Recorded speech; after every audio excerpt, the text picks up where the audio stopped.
అందరూ ఒకసారి చదవండి. చదివితే నేను కొన్ని ఈరోజు సెంటెన్సెస్ ఇస్తాను. అవి మీరు రాసి పెడదురు కానీ, సొంత వాక్యాలు రాదురు కానీ కొన్ని. ఓకే. నేను ఇచ్చిన ఆ మెటీరియల్ అంతా ఒకసారి చూడండి. నేను ఈరోజు వాట్సాప్లో కొన్ని పదాలు పెడతాను. ఆ పదాలు ఉపయోగించి మీరు ఏం చేయాలి అంటే వాక్యమే ప్రయోగ అంటే సొంత వాక్యాలు రాదురు కానీ మీకు ఒక ఐడియా వస్తుంది. ఓకేనా? నేనేం చెప్పాను? జబ్ అంటే ఏంటి చెప్పండి. జబ్ తబ్. జబ్ తబ్. జబ్ తబ్ మన క్యా హై? తెలుగు అర్థం బోలియే. అప్పుడు ఇప్పుడు. జబ్ జబ్ తబ్. అప్పుడు ఇప్పుడునా, ఎప్పుడు అప్పుడునా? అప్పుడు ఇప్పుడు. జబ్ అంటే ఎప్పుడు, జబ్ అంటే ఎప్పుడు, తబ్ అంటే ఇప్పుడు. అప్పుడు. మళ్ళీ ఎంత విని మర్చిపోయారా ఏంటి? జబ్ ఎప్పుడు, తబ్. जब मैं बस स्टैंड में था तब एक बस आया. जब तब. जब मैं बाजार जा रहा था तब पानी बरसा. అంటే जब मैं बाजार जा रहा था तब पानी बरसा. ఎప్పుడైతే నేను బజార్కి వెళ్తూ ఉన్నానో తబ్ పానీ బర్సా, అప్పుడు వర్షం కురిసింది. జబ్ తబ్ అనేసి చెప్తామన్నమాట. అర్థమైందా? జబ్ తబ్. జితనా ఉతనా. జితనా అంటే ఎంత, ఉతనా అంటే అంత. జితనా రామ్ ఖా సక్తా హై ఉతనా సీత నహీ ఖా సక్తి.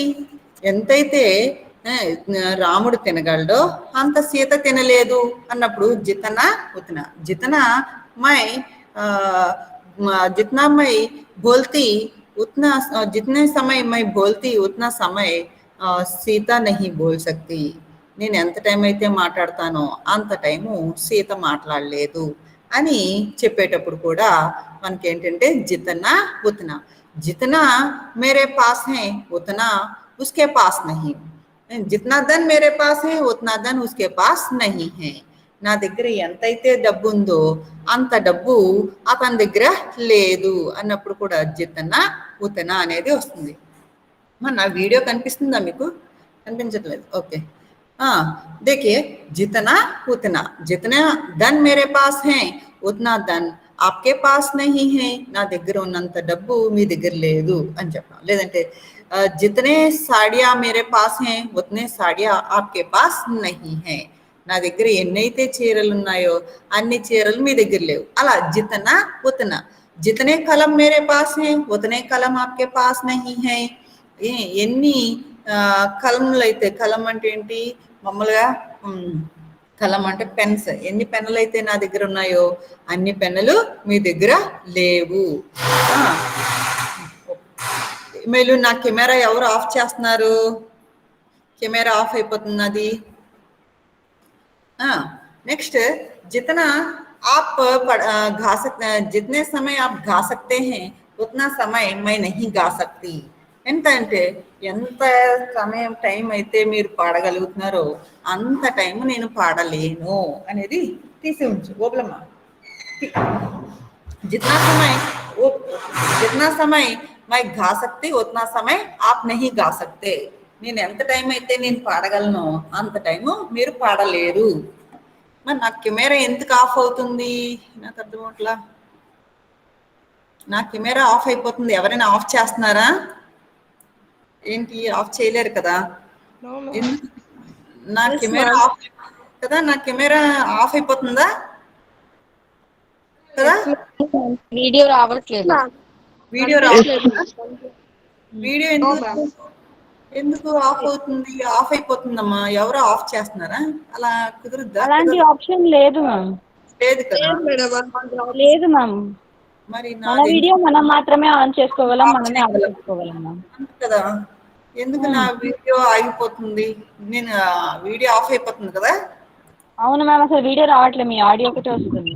ఆడియో ఒకటే వస్తుంది, వీడియో ఆఫ్ అయిపోతుంది. ఎందుకో ఉత్తే ఆగిపోతుంది. ఎందుకో ఇదిగో ఆగిపోతుంది. సర్లేండి. జితనా ఉతనా. జితనా ఉతనా చూడండి, ఎంతైతే అంత అలా రాయొచ్చు. నెక్స్ట్ ఏంటి ఇంకోటి చెప్పాను, జైసా వైసా. జైసా వైసా అంటే జైసా ఎలాగా చూడండి, जैसा कलम मेरे पास है वैसा कलम तेरे पास नहीं है. ఎలాంటి కలం అయితే నా దగ్గర ఉందో అలాంటి కలము నీ దగ్గర లేదు. జైసా వైసా మనే ఎలాంటి అయితే అలాంటి అని వస్తుంది అనమాట. నెక్స్ట్ జైసా వైసా అయిన తర్వాత ఇంకేం చెప్పాను, జబ్ తబ్ జితనా ఉతనా జైసా వైసా. ఇంకొకటి ఏం చెప్పాను, నిన్న 4 చెప్పాను కదా మొత్తం, జితనా ఉతనా జహా వహా, జహా వహా ఇమేలు ఎప్పుడు ముందు జహా జా అనేది మీద వస్తుంది. జితనా జహా జైసా జబ్ అన్ని జా మీదే ఫస్ట్ వస్తాయమ్మా. తర్వాతే మీకేంటంటే తర్వాత ఇది వస్తుంది, ఏది వహ అనేది వైసా, జహా వహా, జితనా ఉతనా జైసా వైసా అనేవి తర్వాత వస్తాయి అన్నమాట. ఈ రకంగా ఏంటంటే మీరేంటంటే ఈ రకంగా వీటిని మనం డైలీ लैंग्वेज లో ఉపయోగించేటప్పుడు మనం हम इन शब्दों को उपयोग कर सकते हैं. अब देखिए और अब आज दूसरा लेसन है. लेसन माने शब्द माने हम भाषा को बोलते समय इन शब्दों को हम प्रयोग करना माने इन शब्दों का प्रयोग करना पड़ता है. माने जहाँ आवश्यक होता है वहाँ इन शब्दों को हम प्रयोग कर सकते हैं. మీకు చూడండి ద్వంద్వార్థ శబ్దాలు అని ఉంటాయి. ద్వయర్థక్ శబ్ద, ద్వయర్థక్ శబ్ద అంటే ఏంటి అంటే ఏక్ హీ శబ్దకో దో అర్ధ హోతా హై. దో అర్ధ మనే ఒక పదమే ఉంటుంది కానీ దానికి అర్థాలు ఎన్ని వస్తాయి, 2 రకాలుగా అర్థాలు వస్తాయి. అంటే हम दो रूपों में हम प्रयोग कर सकते हैं. एक ही शब्द को 2 रूपों में हम प्रयोग कर सकते हैं. ఇక్కడ చూడండి, कवि का मान सभी देशों में होता है. मान मान का यहाँ ఎలా అంటే మాన్ అనే దానికి 2 అర్థాలు వస్తాయి. ఒక మాన్ అంటే ఆదర్ గౌరవం, ఇంకో మాన్ అంటే పరిమాన్. పరిమాన్ అంటే ఏంటి, కొలవడం అన్నమాట. కొలవడం అర్థమైందా, అంటే కొలమానం. ఒక మాన్ కి ఏమర్థం, ఆదర్ అనేది వస్తే చెప్పండి. వి తేజాంజలి ప్రెజెంట్ మ్యామ్. ఓకే, వి తేజాంజలి, తేజాంజలి. ఓకే, ఒక చూడండి, ఒక మాన్ కి ఏం చెప్పాను, గౌరవం అని వస్తుంది, ఆదర్. और दूसरा मान का अर्थ क्या है, दूसरा मान का अर्थ परिणाम అని వస్తుంది, పరిమాణం అని వస్తుంది, పరిమాణం. ఇక్కడ वाक्यों में प्रयोग कीजिए. वाक्याలు వాడాం చూడండి. मान का अगर वाक्य में प्रयोग करते हैं तो हम कैसे प्रयोग कर सकते हैं. कवि का मान सभी देशों में होता है అంటే ఏంటి, కవిని అంటే కవిని అన్ని దేశాల్లో, కవికి అన్ని ఎక్కడైనా ఏ దేశాల్లోనైనా గౌరవం లభిస్తుంది. కవి కా మాన్ సభీ దేశం మే హోతా హై అంటే కవి యొక్క గౌరవం అన్ని దేశాల్లోనూ జరుగుతుంది. అంటే ఎక్కడైనా కవి కో జహా భీ హమ్ ఆదర్ దే సక్తే, జహా భీ అంటే హర్ దేశ్ మే కవి కా మాన్ హోతా హై అంటే ప్రతి దేశంలో కూడా కవికి గౌరవం లభిస్తుంది అని. मुझे तौल का मान नहीं आता. मुझे तौल का मान नहीं आता అంటే ఏంటి అంటే పరిమాణం అంటే ఏంటి, నాకు ఆ కొలమానం రాదు అని చెప్పడం అన్నమాట.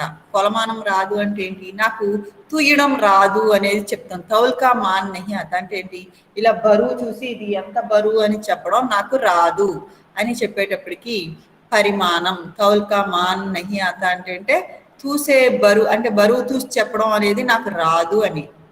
పరిమాణం ఎంత ఉంది అనేది. తౌల్లా అంటే ఏంటి, తూయడం అన్నమాట.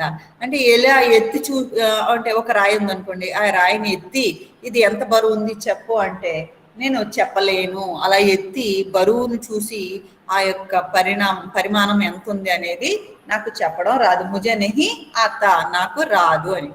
జల్ అంటే ఏంటి, జల్ కా దో అర్థ హై యహా. ఏక్ కా అర్థ హై జల్ జానా. జల్ జానా అంటే కాలిపోవడం. और दूसरे जल का अर्थ क्या है, पानी. पानी माने నీరు. ఒక జల్ అంటే నీరు అని అర్థం, ఇంకో జల్ అంటే మండిపోవడం. మండిపోవడం అని వస్తుంది. మండిపోవడం అంటే తెలుసు కదా, మంట. ఓకేనా. ఏక్ జల్ కా ఏమే నా వీడియో రావట్లేదు కదా, రావటం లేదు మ్యామ్. పర్లేదు, ఒక కొన్ని వాయిస్ వింటున్నారు కదా, ఓకేనా? వాయిస్ వింటున్నారు కదా, సరేనా? Okay ma'am. చూడండి, జల్, జల్ కా ఏక్ కా అర్థ క్యా హై? చెప్పాను, జల్ జానా, మండిపోవుట. दूसरा अर्थ क्या है? पानी, नीरू అని అర్థం అన్నమాట. కల్ మేరే గావ్ మే 20 घर जल गए. నిన్న మా గ్రామంలో 20 ఇళ్ళు కాలిపోయినాయి. कितने कितने घर माने 20 घर जल गए. जल गए అంటే మండిపోవడం. నిన్న మా గ్రామంలో 20 ఇళ్ళు మండిపోయినాయి, కాలిపోయినాయి అని అర్థం. గంగా కా జల్ సాఫ్ హోతా హై అంటే గంగా నది నీరు శుభ్రంగా అంటే క్లీన్ గా ఉంటుంది అన్నప్పుడు గంగా కా జల్ సాఫ్ హోతా హై. ఇంకా మీరు గోదావరి నది కా జల్ సాఫ్ హోతా హై అని పెట్టచ్చు. మేరే పాస్ ఏక్ ఘడే కా జల్ హై అంటే ఏంటి? ఒక ఘడే మానే కుండ, అంటే ఒక కుండ నీళ్లు నా దగ్గర ఉన్నాయి. మేరే పాస్ एक घड़े का जल है, गड़े भर का जल है, ఒక కుండ నిండా కుండ నీళ్లు నా దగ్గర ఉన్నాయి అనేటప్పటికి గడే భర్ కా జల్. ఇంకా అలాగే సముద్రమే జల్ హై, లేదంటే సముద్రంలో నీరు ఉంది. సముద్ర కా జల్ నమక్ రహతా హై, నమకీన్ హై. నమకీన్, నమక్ అంటే ఉప్పు, నమకీన్ అంటే ఏంటి? ఉప్పగా. సముద్ర కా జల్ నమకీన్ రహతా హై అంటే ఏంటి? సముద్రపు నీరు ఎలా ఉంటాయి? ఉప్పగా ఉంటాయి అనేటప్పుడు కూడా हम इस जल का प्रयोग कर सकते हैं. इस प्रकार जल का कितना अर्थ है? 2 अर्थ है. एक का अर्थ जल जाना और दूसरा अर्थ क्या है? पानी. అంటే ఒక అర్థమేమో మండిపోవుట అని వస్తే, ఇంకో అర్థం ఏంటి అంటే నీరు. पर, पर देखिए इस शब्द का अर्थ है, देख लीजिए. पर, पर का एक अर्थ है मीदा और दूसरा पर का अर्थ है चुंडी. पर అంటే 2 पर होते हैं. पर అంటే दूसरा अर्थ पंख, पंख అంటే రెక్కలు. పంక్, పంక్ అంటే రెక్కలు. ఊపర్ అంటే పై, ఒకటేమో మీద పైన అనేది వస్తుంది. రెండో అర్థం ఏం వస్తుంది అంటే రెక్కలు అనేవి వస్తాయి అన్నమాట. మేజ్ పర్ కితాబ్ హై, మేజా పళ్ళ మీద 2 కితాబ్ హై, 2 పుస్తకాలు ఉన్నాయి అన్నాం అనుకోండి. మేజ్ పర్ కితాబ్ హై. పక్షి కే 2 पर होते हैं. यहाँ पर माने क्या है? पंख. పక్షికి 2 రెక్కలు ఉంటాయి అన్నప్పుడు ఏంటంటే ఈ పర్ అనేది వాడతాం. అంటే ఏక్ హీ పర్ शब्द है तो एक है, पर अलग अलग वाक्यों में प्रयोग करने से अलग अलग अर्थ देते हैं. ఒక చోటే పదం ఒకటే, కానీ వేరు వేరు వాక్యాల్లో వాడేటప్పుడు వేరు వేరు అర్థాలు ఇస్తాయి అన్నమాట. మేజ్ పర్ కితాబ్ హై, यहाँ पर का अर्थ क्या है? मीदा, पैना, ऊपर का अर्थ है. यहाँ पक्षी के 2 पर होता है नప్పుడు यहाँ का अर्थ क्या है? पर माने पंख. पक्षी के 2 पंख होते हैं. పక్షికి 2 రెక్కలు ఉంటాయి అని చెప్పడం అన్నమాట. ఈ రకంగా పర్ అంటే మీద పైన, రెక్కలు అని అర్థం. अब देखिए डाल. डाल क्या है? डाल అంటే కొమ్మ. और ఇంకొక కూడా వస్తుంది అన్నమాట. ఇంకా మీకు డాల్ అంటే కొమ్మ, డాల్ అంటే పడవేయడం, డాల్ అంటే చంపేయడం, అలాగా అంటే మారడాలని ఇంకా చంపేశారు, అయిపోయింది అనేది కూడా చెప్పేటప్పుడు, చంపి పడేశారు అనేటప్పుడు కూడా వస్తుంది. అంటే డాల్ అంటే ఒకటేమో కొమ్మ, ఇంకోటేమో పడవేయుట అనేది కూడా వస్తుంది అన్నమాట. పేడ్కి డాల్ పర్ కోయి కై తోతే high. Doll యహా Dolly yeah doll ఏదన్నా మీకు కొమ్మ అని వస్తుంది అన్నమాట. పేడ్కి డాల్ పర్ కయి తోతే హై అంటే ఏంటి? చెట్టు యొక్క కొమ్మ మీద చాలా చిలుకలు ఉన్నాయి. చిలుకలు. తోత ఏకవచన్, తోతే బహువచన్. ఓకేనా? కయి తోతే, కయి అంటే చాలా, తోతే తోత ఏకవచన్, తోతే బహువచన్. ఉస్నే శత్రువుం కో మార్ డాలా. ఉస్నే శత్రువుం కో మార్ డాలా. అతను శత్రువుని చంపేశాడు, చంపి పడేశాడు అని అంటామే. అన్నప్పుడు हम कैसा कर सकते हैं? मार डाला कर सकते हैं. यहाँ डाल एक ही शब्द है पर 2 अर्थ है. एक डाल का अर्थ है डाली కొమ్మ और दूसरा अर्थ है डाला. ఇక్కడ ఏంటంటే పడవేట. కామ్ తమాం కర్దేనా అంటే పని పూర్తి చేయడం అని అర్థం వస్తుంది. కామ్ తమాం కర్దేనా మొత్తం అక్కడ అంతు చూసాడు, పని అయిపోయింది అని చెప్పేటప్పుడు ऐसा हम एक डाल को 2 अर्थों में प्रयोग कर सकते हैं. एक अर्थ का क्या है डाली और दूसरा अर्थ क्या है काम तमाम करते हैं ना। अब देखिए दो, मेरे पास 2 रुपये हैं, माने संख्या को यह बताती है। यहाँ 2 का शब्द अर्थ है, पहला वाक्य में संख्या का सूचक है, और दूसरा तुम उसको अपनी कलम दो। देना, दूसरा रूप क्या है 2 का, दूसरा शब्द का दूसरा अर्थ क्या है देना, ఇచ్చడం। मेरे पास 2 रुपये हैं, నా దగ్గర 2 రూపాయలు ఉన్నాయి, तुम उसको अपनी कलम दो, నువ్వు అతనికి నీ పెన్ను ఇవ్వు అని చెప్పేటప్పుడు మనం దో శబ్దం को दो का एक ही शब्द को 2 अलग अलग अर्थों में हम प्रयोग कर सकते हैं, 2 अलग अलग शब्दों में प्रयोग कर सकते हैं। एक 2 का अर्थ है संख्या का सूचक है, और दूसरा 2 का अर्थ है क्या है, दूसरा 2 का अर्थ है देना, दूसरों को माने कुछ देना। देना क्रिया का माने यह देना एक क्रिया है, क्रिया का रूप है, और पहले 2 संख्या का सूचक है, इस प्रकार। और अब बाद में देखिए की माने ये मनगा। गोपाल ने कहा कि समुद्र में मोती मिलती है, वह समाचार उसको मालूम ही है कि नहीं। ఇక్కడ చూడండి కి అంటే ఏమనగా అనేది ఒకటి వస్తే ఇంకోటి ఎలా వస్తుందంటే యా అనే అర్థం వస్తుంది, యా అనే అర్థం వస్తుంది। యా అంటే లేక, ఒకటి ఏమనగా ఇంకోటి ఎలా వస్తుందంటే కి లేక అని వస్తుంది। గోపాల్ నే కహా కి సముద్ర మే మోతీ మిల్తీ హై అంటే గోపాల్ చెప్పాడు ఏమనగా సముద్రంలో ముత్యాలు దొరుకుతాయి। की అంటే ఒక की అర్థం ఏంటంటే ఏమనగా, और दूसरा की का अर्थ क्या है, यह समाचार उसको मालूम है कि नहीं, ఈ వార్త అతనికి తెలుసా లేదా అని చెప్పేటప్పటికి యా అనేది అర్థం వస్తుంది, తెలుసా తెలీదా, హై యా నహీ అని వచ్చేటప్పుడు యా అనేది వస్తుంది। उसका भाई इसलिए नहीं आया कि वह बुखार में पीड़ित है। ఇక్కడ కి అనేది ఎలా వస్తుందంటే ఎందుకంటే అని 3వ అర్థం వస్తుంది। అతను స్కూల్కి రాలేదు ఎందుకంటే వహ బుఖార్ సే పీడిత్ హై, అతను జ్వరంతో బాధపడుతున్నాడు। ఇక ఏ ఒక కీనే దానికి అర్థం యోజక్ అంటే 2 వేరు వాక్యాలను కలిపేది। గోపాల్ నే కహా కి సముద్ర మే మోతీ మిల్తీ హై అంటే కహా తర్వాత సముద్ర మే మిల్తీ హై, ఈ రెండిటిని కీ అనేది కలుపుతుంది। గోపాల్ నే కహా కి సముద్ర మే మోతీ మిల్తీ హై, గోపాల్ చెప్పాడు ఏంటంటే సముద్రంలో ముత్యాలు దొరుకుతాయి। అలాగే యా సమాచార్ ఉస్కో మాలూమ్ హై కి నహీ, ఈ వార్త అతనికి తెలుసా తెలీదా। उसका भाई इसलिए नहीं आया कि वह बुखार से पीड़ित, అతను ఎందుకు రాలేదు ఎందుకంటే అతను స్కూల్కి రాలేదు ఎందుకంటే అతను జ్వరంతో బాధపడుతున్నాడు। ఓకేనా, బి కౌసర్।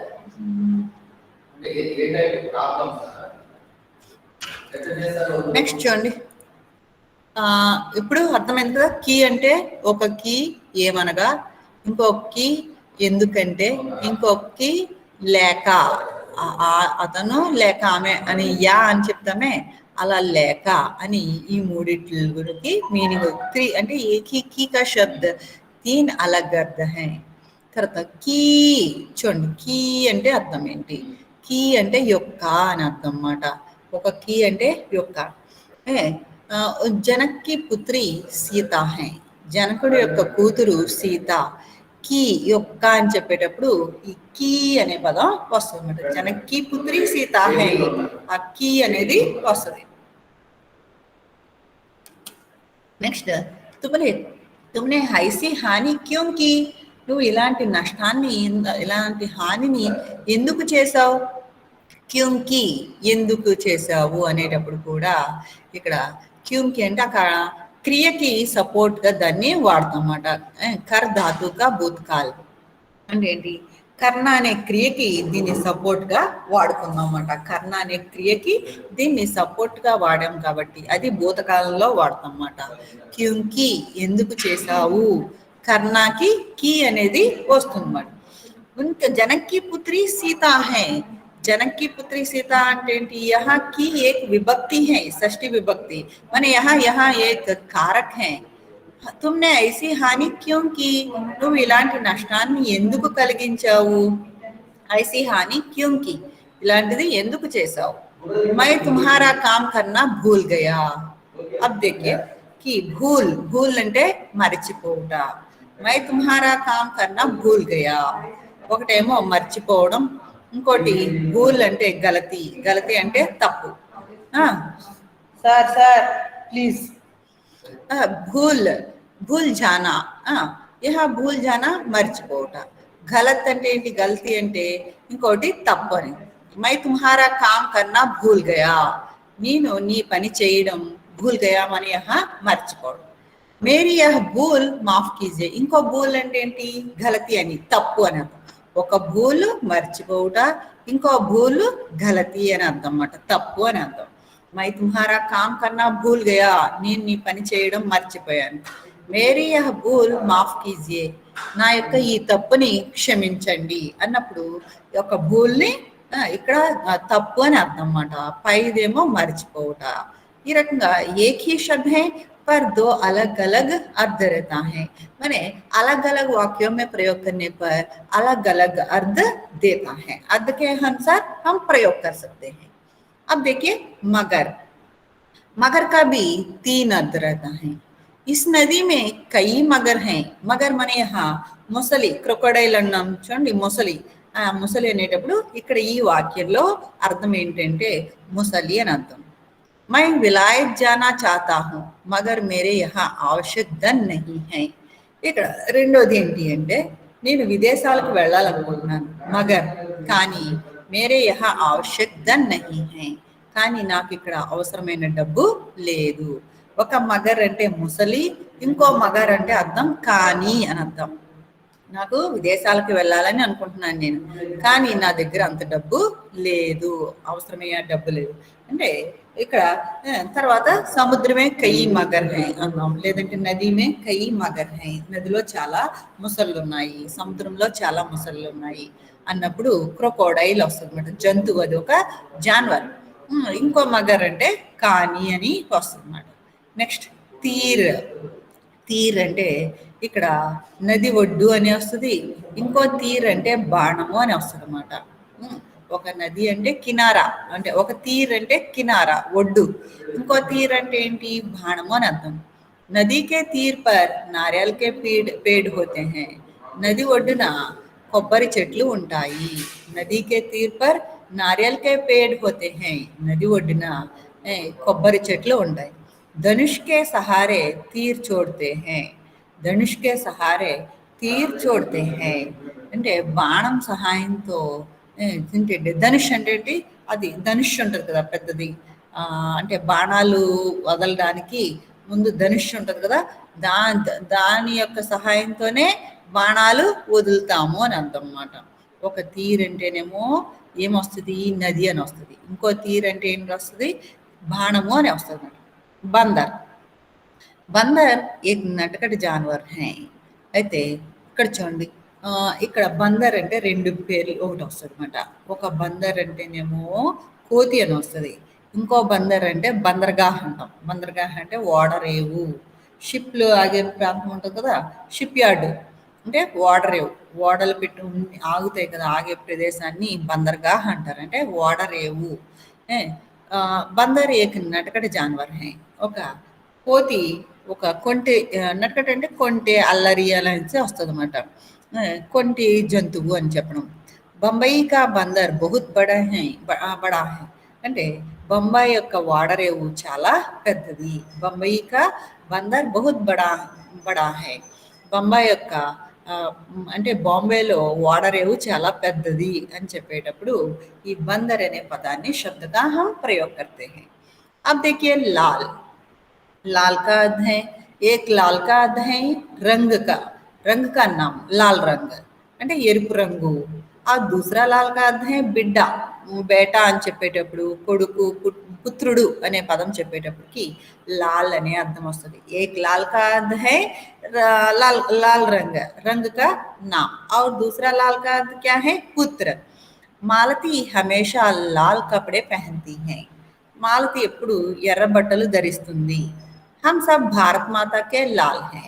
అంటే మనం అందరం భారత మాత యొక్క బిడ్డలం అని చెప్పేటప్పుడు అప్పుడు హమ్ సబ్ భారత్ మాతాకే లాల్ హై అంటాం మనం. और एक लाल का अर्थ है लाल रंग. मेरे पास లాల్ గులాబీ హై అన్నాం అనుకోండి, నా దగ్గర ఎర్ర గులాబీ ఉంది. లాల్ రంగు కా గులాబీ హై అంటే మీ ఎరుపు రంగు గులాబీ ఉంది. ఉస్కా చోగా లాల్ రంగ్ హై. చోగా మన షర్ట్, అతని యొక్క షర్ట్ ఎరుపు రంగు అని చెప్పడం. ఇలా ఏంటంటే हम इस लाल शब्द को दो रूपों में మనం हम प्रयोग कर सकते, दो अर्थों में प्रयोग कर सकते हैं. अब देखिए भाग. భాగ్ మనే ఇక్కడ భాగ్ అనే అర్థానికి భాగాలు అంటే పార్ట్, ముక్కలు, 3 ముక్కలు చేయి, 4 ముక్కలు చేయి, ముక్క పార్ట్ అనేది వస్తుంది. ఇంకో భాగ్ అంటే ఏంటి, పాల్గొనుట, షామిల్ హోనా అంటే ఏంటి, పాల్గొనడం, ఏదైనా పార్టీలో పాల్గొనడం, ఏదైనా కాంపిటీషన్లో పాల్గొనడం, అలాంటి వచ్చినప్పుడు కూడా భాగ్ వస్తుంది. ఆ దూసరా భాగ్ అంటే ఏంటి అంటే పారిపోవడం, డర్కే అంటే ఏంటి, దౌడ్నా, పారిపోవడం అన్నమాట. డర్కే మారే దౌడ్ జానా అంటే భయంతో పారిపోవడం, అలాగా పారిపోవడం అనేది వస్తుంది అన్నమాట. ఇస్ ప్రకారం ఏకీ భాగ్ కా తీన్ అర్థ హై. ఇంకా భాగ్ అనేది తోట అనేది కూడా వస్తుంది, ఉత్తు భాగ్. మామూలు భాగే, ఉత్తు భాగ్ కూడా కవి కవి హం ప్రయోగ్ కర్ సక్తే హై. ఈ రకంగా చూడండి, ఈక్ కే తీన్ భాగ్ కరో. ఈక్ మానే యహా క్యా హై, షుగర్ కేన్ అంటే చెరకు, చెరకుని అక్కడ ఇదిగో ఈ చెరకు ముక్కని తీన్ భాగ్ కరో, 3 భాగాలుగా చేయి అన్నప్పుడు టుకడే అని భాగం వస్తుంది. మై షామ్కి సభామే భాగ్ లేనా చాతీ హూ. నేను సాయంత్రపు మీటింగ్లో పాల్గొవాలి అనుకుంటున్నాను అన్నప్పుడు మై షామ్కి సభామే భాగ్ లేనా చాతీ హూ. నేను సాయంత్రపు మీటింగ్లో పాల్గొవాలనుకుంటున్నాను అన్నప్పుడు యహా భాగ్ లేనా మన క్యా హై, షామిల్ హోనా, పాల్గొనడం అన్నమాట.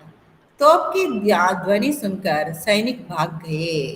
తోప్కి ధ్వని సున్కర్ అంటే ఏంటి, తోప్ అంటే ఏంటి, ఈ తుపాకీ గుళ్ళు సౌండ్ అనేసి, ఆ సౌండ్ వినేటప్పటికీ సైనిక్ భాగ్ గయే. సైనిక్ భాగ్ గయే మనే ఇక్కడ సైనికులు, సోల్జర్స్ అందరూ భాగ్ గయే, పారిపోయారు. इस प्रकार एक ही भाग का अर्थ कितना अर्थ देते हैं, 3 अर्थ देते हैं.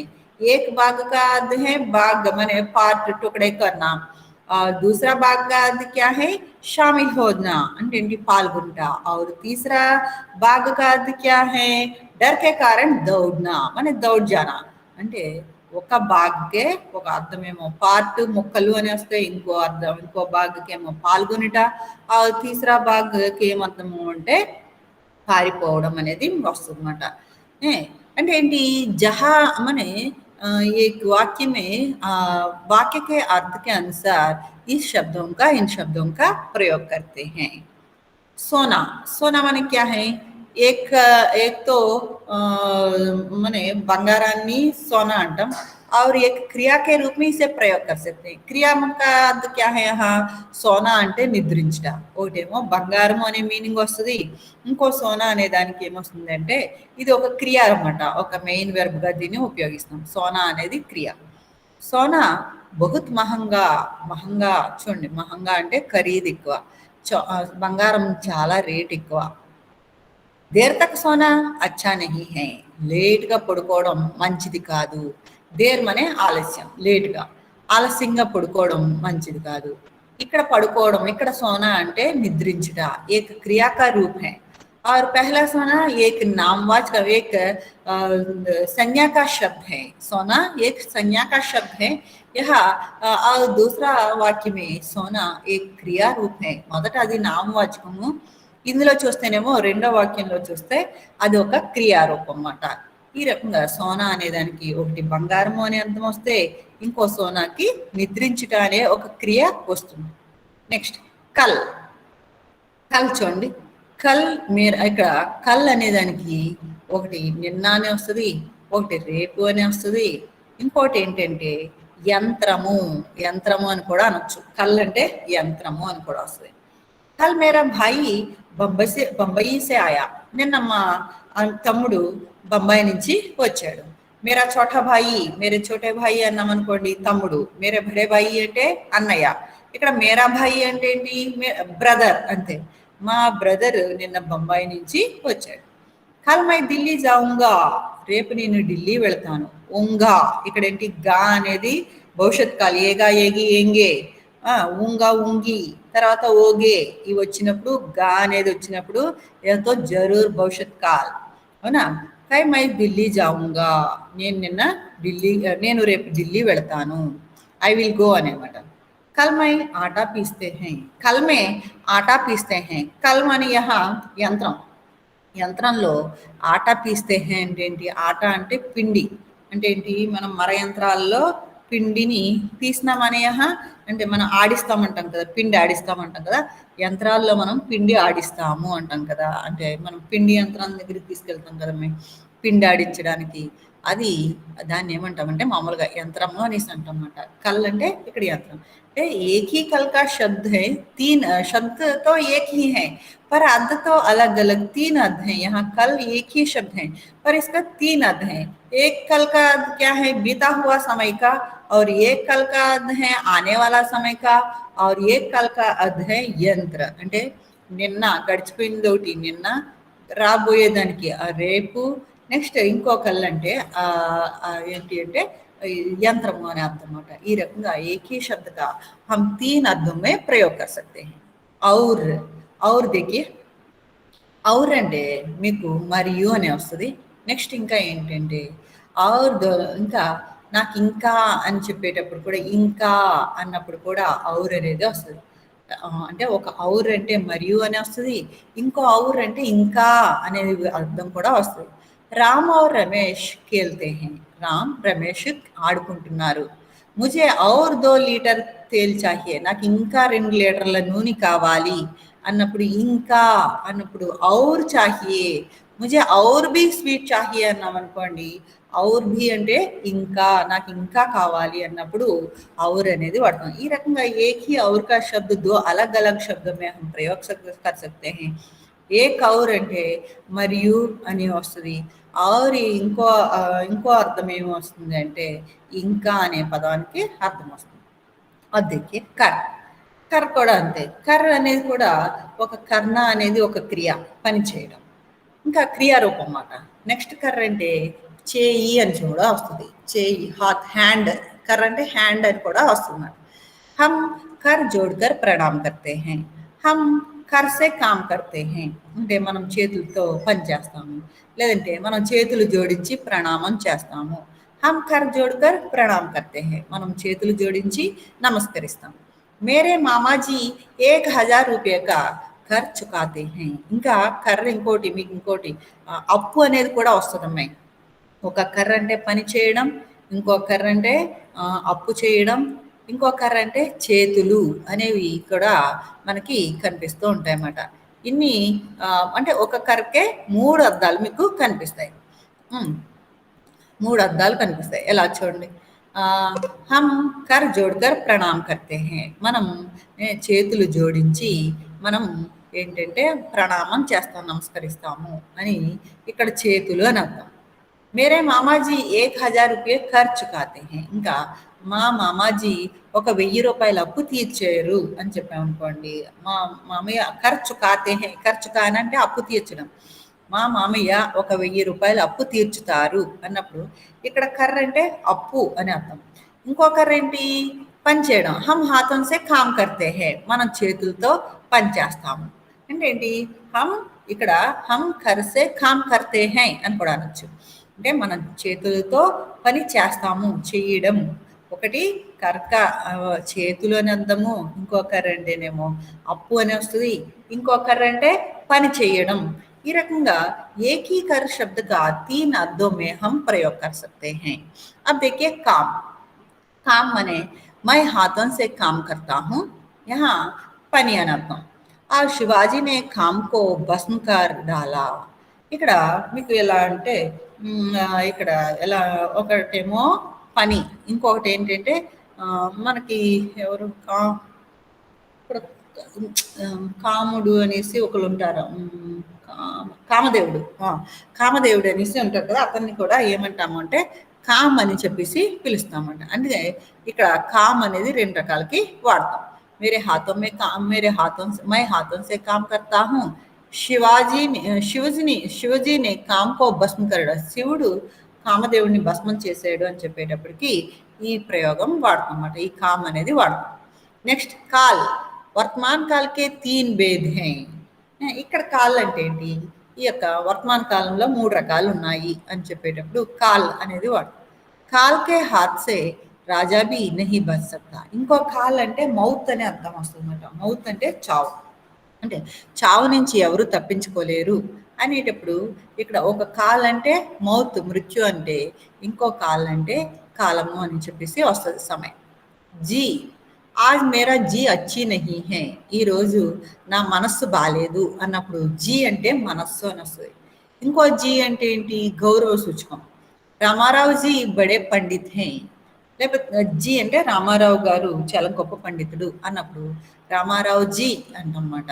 అలాగే ఆజ్ మేరా జీ అచ్చా నహీ హై, ఈరోజు నా మనస్సు బాలేదు అన్నప్పుడు జీ అంటే మనస్సు వస్తుంది, జీ అంటే గౌరవ సూచకంగా కూడా వాడతాం. మత్, మత్ అంటే ఏంటి? మత్ అనే దానికి 2 అర్థాలు ఉన్నాయి. ఒకటి ఓటు అని అర్థం, ఓటు వేయడం అంటాం కదా. మతదాన్ కర్నా అంటే ఓటు వేయడాన్ని మతదాన్ కర్నా అంటాం, ఓటు. ఇంకో మత్ ఏంటంటే నాకు వద్దు అనేది, వద్దు అనే దానికి ఒకటి వస్తుంది, ఓటు అనే అర్థానికి ఒకటి వస్తుంది. వహా మత్ బయటియే, అక్కడ కూర్చోవద్దండి అన్నప్పుడు వద్దు అనేది వస్తుంది. హమ్ మత్ దేకర్ సంసద్ కే సదస్య కో చున్తే హై, మనం ఓటేసి పార్లమెంట్ సభ్యుల్ని ఎన్నుకుంటాము. हम मत देकर संसद माने क्या है? यहाँ पार्लियामेंट మాట. सदस्य को चुनते हैं, सदस्य माने कौन है? यहाँ సభ్యులు. మనం మత అంటే ఓటేసి పార్లమెంట్ సభ్యుల్ని చున్తే హే, చుననా మానే క్యా హే? ఎన్నుకొనుట. అర్థమైందా? మనం ఓటేసి మనం సభ్యుల్ని ఎన్నుకుంటాము అనేటప్పుడు మనం ఇన్ శబ్द को मत का अर्थ को प्रयोग कर सकते हैं. एक ही मत का अर्थ है, मत तो शब्द एक ही है पर आप 2 अर्थों में प्रयोग कर सकते हैं. अब देखिए आम. आम आम एक मीठा फल है. మామిడి పండు ఒక తీయని పండు. यहाँ आम ఏంటి? మామిడి పండు అని చెప్పే ఒక నామవాచక శబ్దం ఇది. और दूसरा आम का दूसरा अर्थ क्या है? भारत के आम ఆమ్ లోగ్ గరీబ్ హై అంటే ఏంటి? ఆమ్ అంటే ఇంకో అర్థం ఏంటంటే సాధారణమైన అని, జనరల్ అనేది వస్తుంది. ఆమ్ లోగ్ అంటాం, సాధారణమైన ప్రజలు, జనరల్ పీపుల్ అనేటప్పటికి ఆమ్ లోగ్ అంటాం అన్నమాట. భారతదేశంలో సాధారణంగా అందరూ చాలా పేదవాళ్ళు అని చెప్పేటప్పుడు ఆమ్ అంటే సాధారణ, జనరల్ అని అర్థం. ఇంకో ఆమ్ మీనింగ్ ఏంటంటే ఫల్, ఏక్ ఫల్ కా నామ్ హై అంటే ఏక్ సంజ్ఞావాచక శబ్ద హై. తో अब देखिए बूल, बूल तो మళ్ళీ వచ్చింది, ఇంతకుముందు అయిపోయిందమ్మాయి. పత్ర, మేరే భాయి నే ఏక్ పత్ర లిఖా. తర్వాత చూడండి, పత్ర అంటే లెటర్ అనే అర్థం వస్తుంది.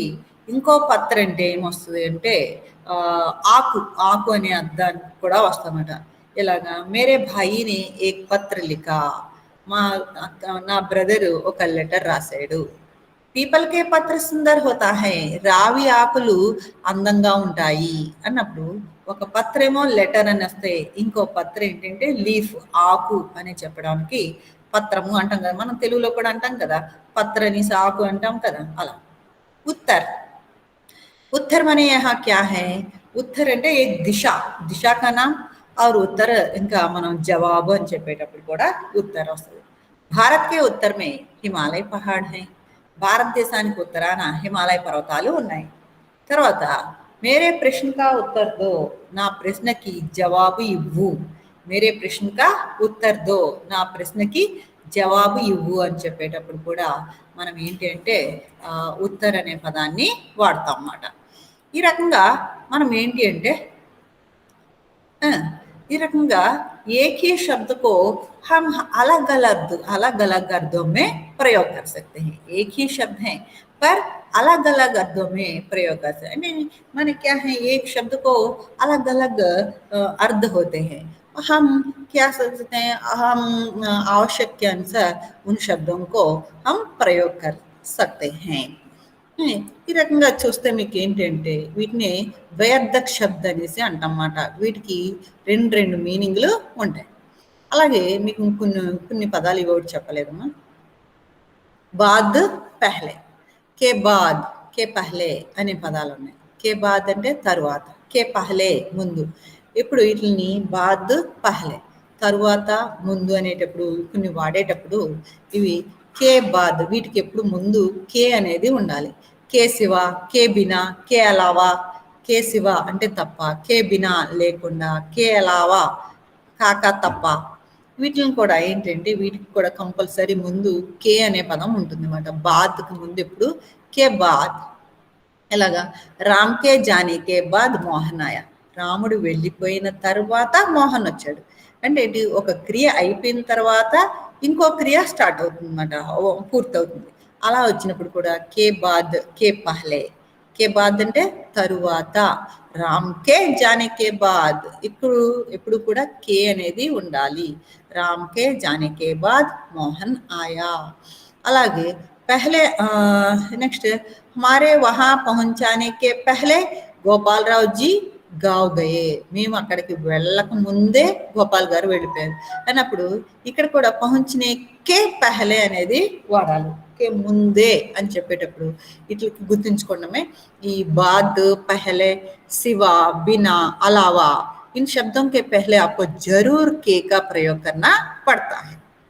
అలా శివ అంటే తప్ప, కే శివ అని రాయాలి తప్ప శివ అనేది రాయకూడదు. రామ్కే శివ కై లోగ్ యహ ఆయే, రాముడే కాకుండా ఇంకా చాలా మంది వచ్చారు అన్నప్పుడు కే శివ అనేది వాడతాం. రామ్కే శివ ఔర్ లోగ్ ఆయే అంటే రాముడే కాకుండా ఇంకా చాలా మంది వచ్చారు అనేటప్పుడు కే శివ అనేది వాడతాం. కే బినా, ఎలా కే బినా అంటే లేకుండా. మై సీతాకే బినా ఖేల్ నహీ సక్తి, నేను సీత లేకుండా ఆడలేను అన్నప్పుడు కే బినా అంటే లేకుండా.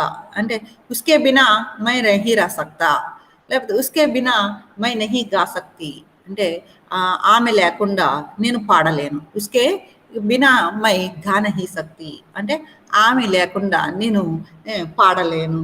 ఉస్కే Bina my Nahi Khel సక్తి, ఉస్కే Bina my Madras నహీ జా సక్తి అంటే ఆళ్ళు లేకుండా నేను మద్రాస్కి వెళ్ళలేను. ఇలా అన్నప్పుడు లేకుండా అనేటప్పుడు కే బినా అనేది హమ్ ప్రయోగ్ కర్ సక్తే హై. కే అలావా, కే అలావా అంటే ఏంటి, కాక తప్ప.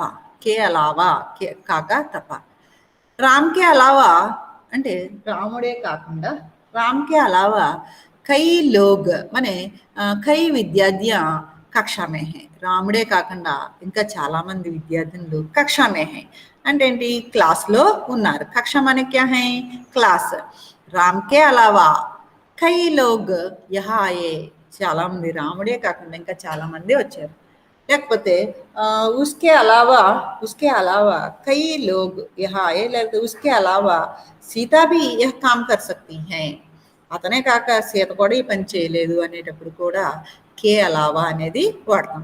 అయితే కంపల్సరీ గుర్తుంచుకోండి, వీటికి ముందు కే అనేది కంపల్సరీ వాడాలి. ఈ బాద్, పహలే, సివా, బినా, కే అలావా ఇన్ వచ్చినప్పుడు इन शब्दों के पहले आपको जरूर के का प्रयोग करना पड़ता है. మీనింగ్స్ తెలుసుకోండి. ఈ మీనింగ్స్ అన్నీ నేను పెడతాను. ఆప్ తెలుగు మే లిఖనా చాహియే. బాద్ అంటే ఏంటి, పహలే అంటే ఏంటి, శివ అంటే, బినా అంటే, వీటన్నిటికీ తెలుగు మీనింగ్లు నాకు రాసి పెట్టాలి మీరు. నేను ఈరోజు ఇప్పుడు ఇవన్నీ పెడతాను, నాకు తెలుగు మీనింగ్స్ రాయాలి వీటికి. పదాలు కే బాద్ ఈజ్ ఈక్వల్ టు ఏంటి, పహలే ఏంటి, శివ, బినా ఇవన్నీ నేను రాసి పెడతాను. మీరేం చేయాలంటే వీటికి తెలుగు మీనింగ్లు రాయాలి. మీరు ఎంతవరకు విన్నారు, దాన్ని ఎంతవరకు క్యాచ్ చేశారు అనేది నాకు కావాలి. ముందు తెలుగు మీనింగ్లు వస్తేనే మీరు వీటిని ఉపయోగించగలుగుతారు, లేకపోతే ఉపయోగించలేరు. మీరు సొంతంగా రాయడం నేర్చుకోవాలి అంటే ముందు వీటికి అన్నిటికీ మీనింగ్స్ బాగా తెలుసుకుంటే కనుక మీరు ఎక్కడైనా ఇవి వాడచ్చు అన్నమాట. అంటే లాంగ్వేజ్ రాసేటప్పుడు ఇవి ఎక్కువగా ఉపయోగించే పదాలు. అందుకనే వీటన్నిటికీ మీరు తెలుగు అర్థం బాగా తెలుసుకొని, నేను వీడియోస్ కూడా పెడతాను, మళ్ళీ రిపీటెడ్గా విని మీరు ఏం చేస్తారంటే వీటన్నిటికీ మీనింగ్స్ రాయాలమ్మాయి.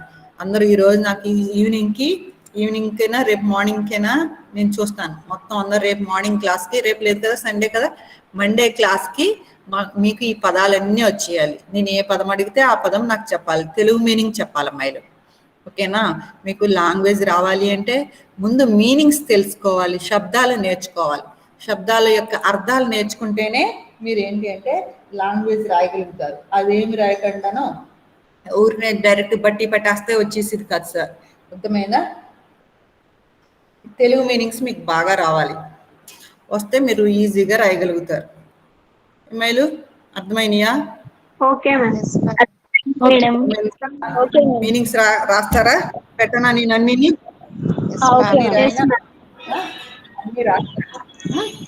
హరీష్ ఎందుకు ఏమన్నా వాయిస్ వినిపించట్లేదు, వీళ్ళు నాకు ఎందుకు కాల్ చేస్తున్నారు? హలో, గుడ్ మార్నింగ్ అమ్మా, చెప్పండి.